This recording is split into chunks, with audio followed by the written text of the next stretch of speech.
Okay, moving into section 4. When you get to lesson 3, you'll come up against your first project for this section. And with Inkscape open, we're going to save this project as in a section 4, folder, and you should be naming this color. So name this file color, then hit save. So for this project, we're going to be looking at colors. So you can see our color palette down here. So we can change the colors that we see in this color palette. We can select different colors to view down here. If you slide all the way to the right and you see this arrow pointing to the left, if you click on that, you can select blues, and then it'll change all the colors to blue. And you can find all the different values of blue. We can choose where's red. We can choose red. And same thing. So just kind of familiarize yourself with all the different colors involved in our color scale down here. And another way we can view our all the colors we have available is we can go up and open our Swatches panel. So up in View in the menu bar, we can go to View and then click on Swatches. And that should open a panel to your right here. You might have to drag it out so you can see a little bit more. And then also drag this down so you can see all the different colors we have in our Swatches panel over here. And right over where this the close button would be for this panel, if we click on that arrow, whoops, that's not what I want to do. Not that arrow, but this arrow, you can again choose all the different colors that you want to work with. But right now we want to start out working with Inkscape Default. So I already have it selected right here, so make sure you have Inkscape Default selected.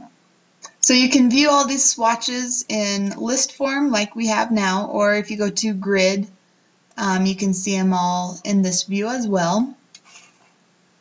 But I like to go ahead and just go with the list view so I can see what colors I'm working with. Okay, then to get started on our project, we're going to want to select the Calligraphy tool from our toolbox. And in our drop-down menu, let's go with marker. We're going to choose the marker option in our drop-down menu. And so go ahead and click and drag to make a horizontal line across your page. And if you've used your calligraphy tool recently, you might have some settings already set up in that. So to make those adjustments, let's go ahead, turn off fill for now, and then under stroke style, we want to change our width to 5 pixels and hit enter to apply that to our calligraphy tool. And once you have done that, go ahead and click and drag to make 3 more lines underneath our first one. So you should have 4 lines, 4 horizontal lines in total. So now we're going to go ahead and minimize our fill and stroke panel by clicking that arrow to move it over to the side, and that brings our swatches panel back up. So I want to make sure my top line is selected, and then I'm going to go over to my swatches panel and click on red and drag it over into my line here. So you might have to drag it a couple times, but it should take, and that should fill our first line, so that is red. Then we're going to drag a gray color onto the top line's stroke. So we talked about before how the middle part is the fill, and then the line around it is the stroke. So I need to find a gray color. This looks like, oh, this looks a little red still. Here, this looks like a good gray color. And then drag that over onto the stroke to change the stroke color of that line. You might have to zoom in a little bit to get it right on the stroke line. And then you can click and drag other colors to change the colors of the other lines. So go ahead and add other colors to, select the line that you want to work with, and then click and drag so that your other colors apply to those lines. And if clicking and dragging, sometimes for me it hasn't been working. So if you just right click on a color and say set fill, that does the same thing. So set fill, and then also you can choose a different color and say set stroke, and that will change the outside. So have a fill and stroke color for each of these lines. And when you're done, it should look something like this.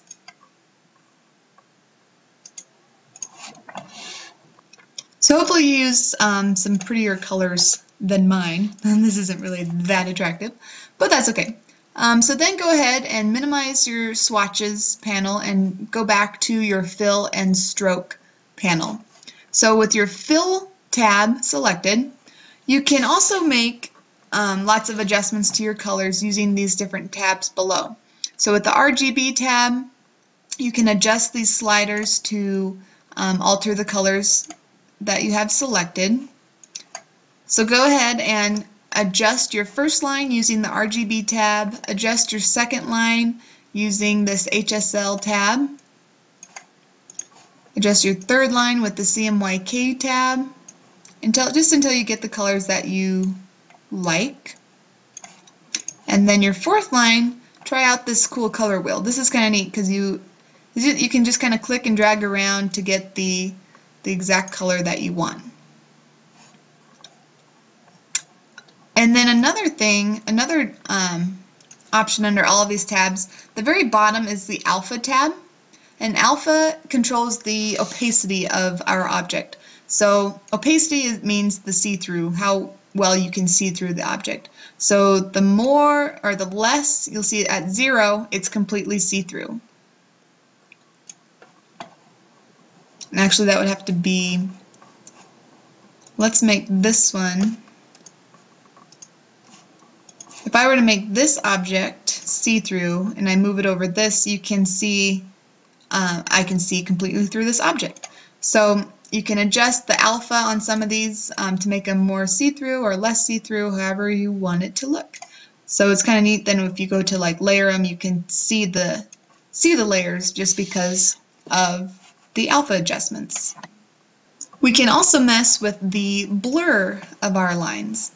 With this, the blur slider down here, we can make it extremely blurry, less blurry, a little blurry, a lot blurry. So with your lines, I want you to set each of them at 5 increments apart. So at this first line, I want it to be set it at a 5. The next line, set it at a 10. The next line, have a blur of 15. And this last line, have a blur of 20. And you can see kind of how higher the blur count, the more blurry the line gets. So once you have your lines the way you like them, make sure they're kind of range in blurriness at least, but whatever colors you choose. Make sure you go ahead and save this, and this is the first part of our Section 4A assignment. In the next video, we will be going over the still life portion for Section 4.